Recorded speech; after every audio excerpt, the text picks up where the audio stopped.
Bonjour et bienvenue dans cette nouvelle exploration détaillée de la langue française. Bonjour, c'est un grand plaisir d'être ici. Je suis ravie de partager ce moment de découverte aujourd'hui. Pause courte.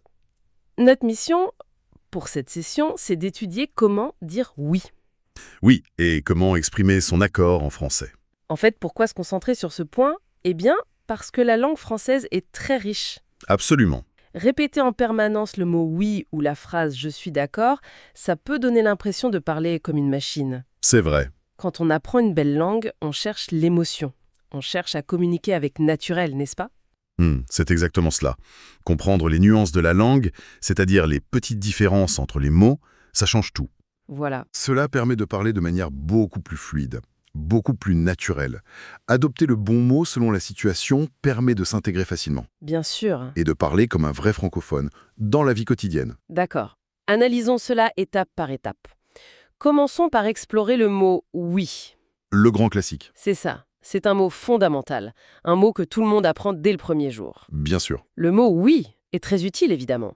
Cependant, il existe beaucoup d'autres manières de répondre positivement. Particulièrement quand on discute dans un cadre familier. Avec des amis, par exemple. Dans le langage familier, le terme le plus courant, c'est « ouais ». Ouais. Cela s'écrit avec les lettres O, U, A, I, S, mais la prononciation est simplement « ouais ». C'est une expression extrêmement fréquente en France. C'est vrai, on l'entend partout. Il faut toutefois faire attention au contexte. « Ouais » s'utilise avec les amis proches ou avec la famille. Pas au travail. Non, en fait, ce n'est pas un mot à utiliser lors d'une réunion au travail. Ni avec un directeur. D'accord. Imaginons une discussion très simple entre deux amis. Le premier demande « Tu aimes habiter à Paris, ouais ?» Le second répond « Ouais, j'adore cette ville ?» Pause longue. Ah, je vois. Je répète cette courte conversation. « Tu aimes habiter à Paris, ouais ?» « Ouais, j'adore cette ville. » Le ton est très amical, très détendu. Cet exemple illustre parfaitement le côté détendu du mot. Et cela m'amène à une autre petite variation que l'on entend souvent. C'est le mot « mouais ». Ah, ouais. C'est un son assez unique, on ajoute simplement le son « me » avant le mot « ouais ». Cela donne « mouais ». Je me demande exactement quelle est la fonction de ce « me » ajouté au début. C'est une excellente question. En fait, le mot « mouais » sert à exprimer une hésitation. Une hésitation. Oui, c'est un mélange subtil entre « oui » et « mais ». La personne qui dit « mouais » n'est pas totalement convaincue. Il y a un doute. Tu peux donner un exemple? Bien sûr. Par exemple, imaginons qu'on demande à quelqu'un « Tu es content de déménager dans un autre pays ?» D'accord. La personne peut répondre « Mouais, je suis content pour le nouveau travail, mais ma famille va me manquer. » Pause longue. Ah, on sent bien le doute. Le mot « mouais » montre immédiatement ce sentiment partagé. Il faut bien écouter la mélodie de la voix. Mouais. Mouais. Elle descend souvent un peu à la fin. C'est fascinant de voir comment un simple petit son change toute l'intention de la phrase. Exactement. Dans ce même registre familier, on remarque aussi que la langue française emprunte des mots à l'anglais. Beaucoup de personnes utilisent « ok » ou « yep ». Le mot « ok » est très rapide pour accepter une idée. On mange une pizza ce soir, ok. Très simple. Et yep, avec la lettre P à la fin, donne un ton encore plus joyeux. Ce qui est fascinant ici, c'est pause courte la règle du petit mot « si ». Oh, le mot si. C'est un cas très spécifique de la langue française. Cela peut surprendre quand on l'étudie pour la première fois. Oui, c'est vrai. La règle est courte, mais elle demande de l'attention. Pause longue. Quand une personne pose une question de manière négative, Négative, oui. on ne répond pas « oui » pour donner une réponse positive. On doit obligatoirement utiliser le mot « si ». Je trouve cette règle parfois confuse. Si on pose une question négative, pourquoi est-ce que répondre oui pose un véritable problème de communication? C'est parce que répondre « oui » à une question négative, ça crée un blocage de compréhension. Comment ça? Imaginons la situation. Quelqu'un demande « Tu n'aimes pas le chocolat ?» Il y a la négation, n'aime pas. Voilà.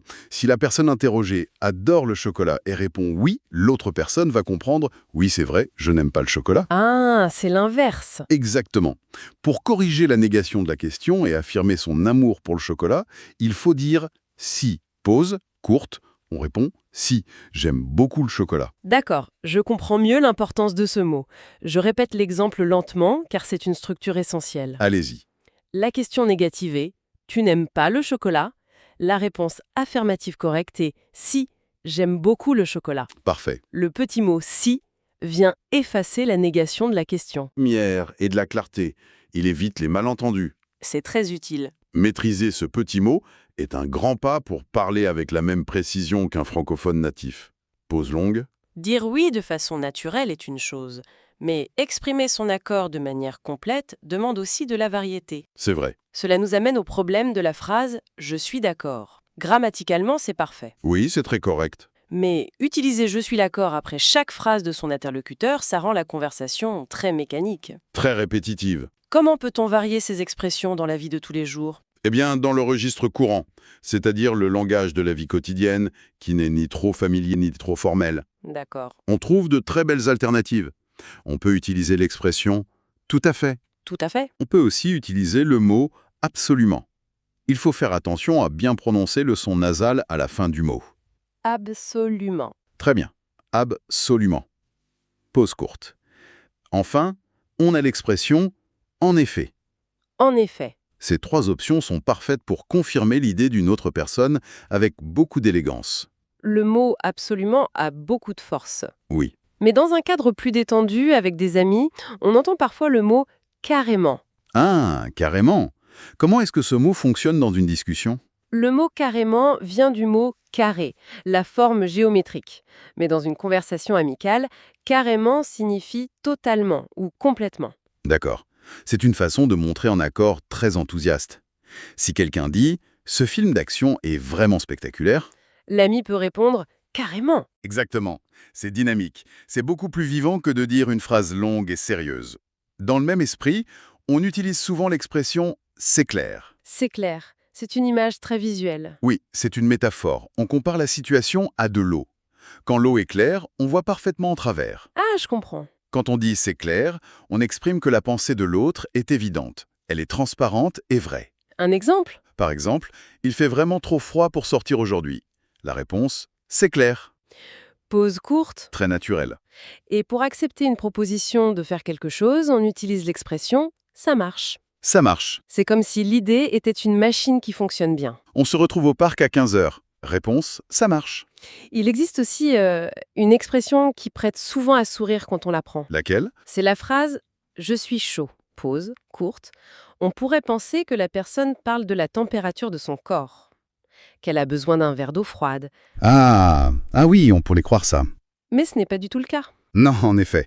Dans le langage familier, particulièrement chez les plus jeunes, dire « je suis chaud » sert à exprimer une grande motivation pour une activité. Une motivation. Cela signifie qu'on est prêt, qu'on est plein d'énergie pour faire cette chose. D'accord. Si on propose « on va voir un concert de musique ce soir », la réponse « je suis chaud » montre une envie très forte d'y participer. Pause longue. C'est très imagé. Mais on imagine mal utiliser « je suis chaud » lors d'un entretien d'embauche. Oh non, surtout pas. Ou avec un client important, dans un registre plus formel, au travail par exemple. Quels sont les mots appropriés pour montrer son accord? Dans un registre soutenu, c'est-à-dire poli et professionnel, on va chercher un vocabulaire plus calme. D'accord. On peut dire « entendu ». Ce mot montre qu'on a bien écouté et accepté la demande. Entendu. On utilise aussi le mot « volontiers », qui exprime qu'on accepte de faire une chose avec plaisir. Volontiers. Et pour montrer qu'on a la même opinion sur un dossier, on peut utiliser la phrase complète « je partage votre point de vue ». Je partage votre point de vue. La structure de la phrase donne une impression de grand respect mutuel. Si on relie cela à une image plus globale, pause courte, adapter son langage au registre de la situation, c'est une marque de respect fondamentale. C'est très juste. Choisir les bons mots, c'est comme choisir les vêtements adaptés à un événement. Une belle comparaison. On ne porte pas les mêmes vêtements pour aller à la plage et pour aller au bureau. Le langage fonctionne exactement de la même manière. La politesse réside dans le choix juste. Pause longue. Et c'est ici que cela devient vraiment fascinant. Connaître le bon vocabulaire sur le papier, c'est très bien. Oui, Mais les mots écrits ne font pas tout. La prononciation joue un rôle majeur pour ne pas ressembler à un robot. absolument. On remarque souvent que les francophones semblent parler très vite. Pourquoi cette impression? Cette impression vient des contractions. Les contractions? Oui. À l'oral, les francophones coupent beaucoup de petits sons pour aller plus vite. Les manuels de grammaire apprennent à dire « je suis d'accord ». Je suis d'accord. Mais dans la rue, la lettre « e » du mot « je » disparaît très souvent. La phrase se contracte et devient « je suis d'accord ». Donc le son « je » et le son « suis » fusionnent.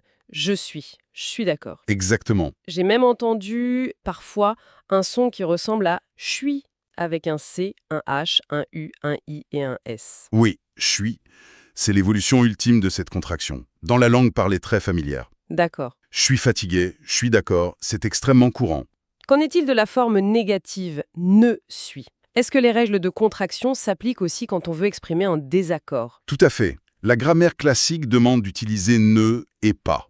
On écrit « je ne suis pas d'accord ». Oui, c'est la règle stricte. Cependant, dans la conversation orale habituelle, le petit mot « ne » s'efface presque systématiquement. Il disparaît. Oui. Au lieu de prononcer toute la phrase lentement, on entendra simplement « je suis pas d'accord ». Pause longue. Je suis pas d'accord. Je le prononce encore une fois pour bien isoler la mélodie « je suis pas d'accord ». C'est la norme à l'oral. C'est bon à savoir. Il est très utile de s'habituer à ces petites coupes. Cela permet de développer un rythme naturel. Le rythme de la voix est important, mais la communication ne passe pas seulement par le son. Bien sûr que non. Le corps tout entier participe à la conversation. Qu'est-ce qu'on doit faire avec son corps quand on veut exprimer son accord avec quelqu'un ? La communication non verbale est primordiale. Primordial, oui. Il existe une statistique très célèbre qui estime qu'environ 55% de notre communication passe par le langage corporel. 55%, c'est énorme. C'est l'aspect visuel de l'échange. Les mots prononcés ne représentent qu'une fraction du message total. D'accord. Si une personne dit le mot « absolument » pour confirmer une idée, mais qu'elle regarde le sol avec un visage fermé, le message positif est totalement détruit. Concrètement, comment peut-on utiliser le corps pour appuyer nos mots ? Il y a 3 éléments simples. Premièrement, le regard. Le regard. Regarder l'autre personne de manière douce montre qu'on lui accorde de l'attention. Très bien. Deuxièmement, le sourire. Un léger sourire accompagne l'accord de manière chaleureuse. Et le troisième ? Troisièmement, le hochement de tête. Un simple hochement de tête montre à l'autre qu'on est connecté à ses idées. Bouger la tête de haut en bas. Exactement. C'est un mouvement d'approbation qui donne un poids immense aux mots que l'on prononce. C'est une belle combinaison, le regard, le sourire, le mouvement. J'aimerais aussi aborder la question du rythme et du temps. Oui, Parfois, on veut répondre très vite pour montrer qu'on a compris. Est-ce que c'est toujours une bonne idée ? pas toujours. Et c'est là qu'intervienne la puissance du silence. Le silence. Dans un échange, le silence fait parfois un peu peur. On veut combler le vide. C'est vrai, on veut parler vite. Pourtant, prendre 1 ou 2 secondes de pause avant de dire « absolument », c'est une technique formidable. Pourquoi ? Ce petit moment de silence indique qu'on a écouté profondément, qu'on a réfléchi à la proposition, et qu'ensuite on offre un accord sincère. C'est très beau. Le silence prépare le terrain pour le mot juste. Pause longue. Exprimer son accord avec les bons mots, le bon corps et le bon silence, c'est un art. C'est vrai. Mais la communication n'est pas toujours faite d'accord. Il arrive des moments où l'on doit s'opposer, dire non. Oui, la vie n'est pas toujours un grand oui. Comment exprimer l'inverse de l'accord de manière adéquate ? Cela soulève une question importante. Comment exprimer un désaccord de façon polie, sans créer de conflit et sans rompre l'harmonie de la conversation ? Dans un contexte très familier, entre amis de longue date, on peut être très direct. Oh oui, On entend souvent des phrases comme « n'importe quoi » ou « mais t'es fou ». c'est très frontal. C'est parfois amusant entre proches. Tu trouves que ce gâteau est bon ? N'importe quoi. Oui. Mais au bureau, une telle franchise serait catastrophique. C'est pour cette raison qu'il existe une technique. On la nomme souvent la méthode du sandwich. Le sandwich ? Oui, c'est une stratégie de communication très diplomatique. La première étape de cette méthode consiste toujours à valider l'autre personne. Validé, d'accord. On commence par une phrase positive, une phrase d'accueil. Par exemple, « Je respecte ton avis sur ce projet » ou encore « Je comprends tout à fait ta position ». Et que se passe-t-il après cette validation positive ? Après, on introduit son opinion différente. Mais la clé du succès de cette méthode réside dans le choix des mots de liaison. Les petits mots entre les phrases. Exactement. Il est recommandé d'éviter le mot « mais » immédiatement après le compliment.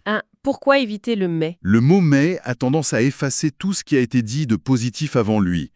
Pour éviter cela, on privilégie des mots de transition plus doux, comme « toutefois » ou « certes ». Pause courte. Toutefois, La phrase devient alors « Je respecte ton avis, toutefois, je pense que nous pourrions explorer une autre solution ». C'est infiniment plus constructif. la nuance apportée par toutefois change vraiment l'atmosphère de la phrase. Oui, Dans nos informations pour cette session, j'ai aussi noté une expression extrêmement polie pour le milieu professionnel. laquelle ? Au lieu d'affirmer brutalement « je ne suis pas d'accord », on peut formuler la phrase ainsi « je n'ai pas exactement la même opinion ». Pause longue. C'est excellent. Cette formulation, je n'ai pas exactement la même opinion, semble parfaite. Elle est calme, claire et ne comporte aucune agressivité. Le but est bien de maintenir l'harmonie. Un désaccord exprimé avec respect permet à la discussion de continuer et aux idées d'évoluer sans blesser personne. Alors, qu'est-ce que tout cela signifie au final? Prenons le temps de rassembler les points essentiels de notre exploration d'aujourd'hui. Très bonne idée. Nous avons découvert que varier son vocabulaire est essentiel pour éviter de ressembler à un robot. Le choix des mots dépend entièrement de la situation et de la relation avec l'autre personne. En effet, avec des proches, on privilégie des termes comme « ouais »,« carrément » ou « ça marche ». C'est très détendu.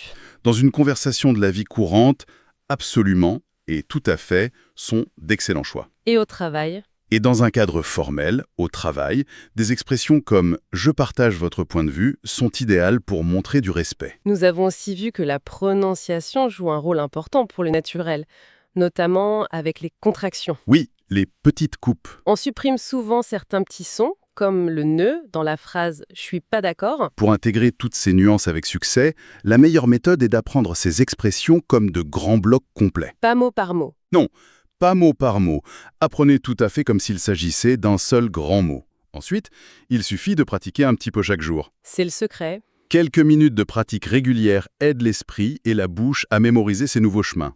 Pause courte. La pratique régulière est toujours la clé pour gagner en confiance. Avant de conclure cette session, je souhaite partager une dernière pensée. Avec plaisir. Une petite réflexion à garder en tête pour les prochains jours. Puisque 55% de notre communication passe par le langage corporel, est-il possible d'être totalement d'accord avec quelqu'un, dans le silence absolu, juste avec un regard attentif et un sourire sincère? Pause longue. C'est une magnifique question pour terminer. Une idée qui invite à observer les conversations autour de soi avec un regard nouveau. Oui, Un très grand merci à tous les apprenants d'avoir suivi cette leçon approfondie avec nous aujourd'hui. C'est toujours une immense joie d'explorer les subtilités de cette belle langue ensemble. continuez d'observer, continuez de pratiquer, et soyez fiers de chaque nouvelle expression que vous comprenez. Au revoir et à très bientôt pour une nouvelle découverte. Pause courte, au revoir et passez une excellente journée remplie de belles conversations.